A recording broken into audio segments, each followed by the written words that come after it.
This essay example, as well as thousands of others, is available in text format on our website for free and without registration. Simply Google Ivy Panda Free Essays. The relationship between Eliezer and his father in the novel Night by Eliezer Wiesel. This paper is devoted to a theme of relations between fathers and children and their transformation under extreme circumstances. It is based on the Night novel by Eliezer Wiesel, a Romanian-born American writer, political activist, professor, and Nobel laureate. The book tells about the experiences in concentration camps and the relationship between Elie and his father. The essay aims to analyze the transformation of this relationship. Change is inevitable. And the relationship between Eliezer and his father in Night drastically transforms. The young boy and his father go through much suffering in a concentration camp.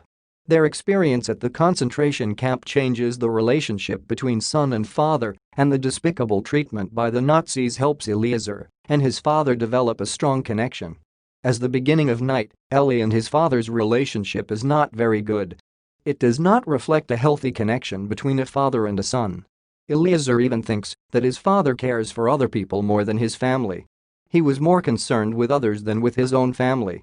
Moreover, his father does not support him in his religious quest. Thus Eliezer finds Moshe, a teacher, to teach him the Kabbalah, something that does not go well with his father, who condemns him for his preoccupation with the Kabbalah. Still, Eliezer's relationship with his father changes as their circumstances change.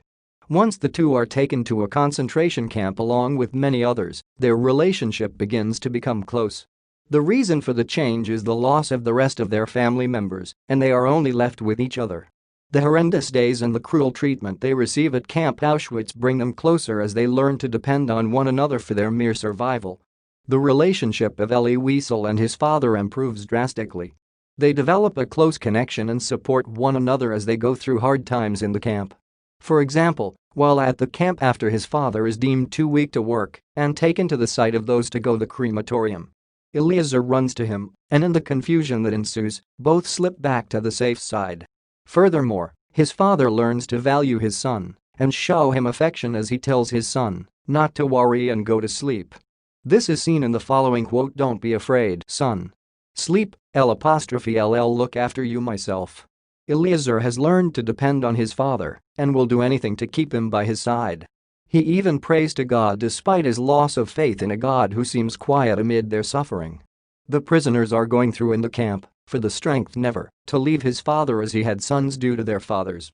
He asks God to enable him to stay with his father because he had seen Rabbi abandon his father. "My God, Lord of the universe, give me the strength never to do what Rabbi Eliyahu's son has done." Father and son struggle to survive for the sake of one another as no one can imagine how life would change for the other if they died. Eliezer protects and helps his father. He does not sacrifice him for his survival, as so many sons had done to their sons for their survival. However, as days pass by, he starts to feel some resentment toward his father, especially when he is unable to protect himself from the cruelty of the guards instead of pitying him. Moreover, towards the end of the book, on their way to Buchenwald, his father becomes very weak and cannot move, maybe because of fatigue or loss of hope. He leaves his father and sleeps deeply, and when he wakes up, he cannot find him and searches for him half-heartedly because a thought tells him maybe he can increase his chance of survival if he were alone. Fortunately, he finds him. "Father, I've been looking for you for so long. Where were you? Did you sleep? How do you feel?" He still cares about his father, and guilt eats him for his behavior, especially when he considers eating the food instead of sharing it with his father. Eliezer is slowly becoming estranged from his father due to the harsh situation, but he stands by his father, who suffers from dysentery. Finally, his father passes on, and he feels a sign of relief and does not cry. However, the experience at the camp and their deep concern for one another that develops over time helps them to survive and not fall into the temptation of self-preservation that makes a son turn against his father and kill him. In summary, Elie Wiesel's relationship with his father grows strong, albeit the former's thoughts that he would be better off without his father, as the two experience a deep bond that changes both of their lives as they struggle to survive. This essay on the relationship between Eliezer and his father was written by your fellow student to help you with your own studies. You are free to use it for research and reference purposes in order to write your own paper. However, you must cite it accordingly.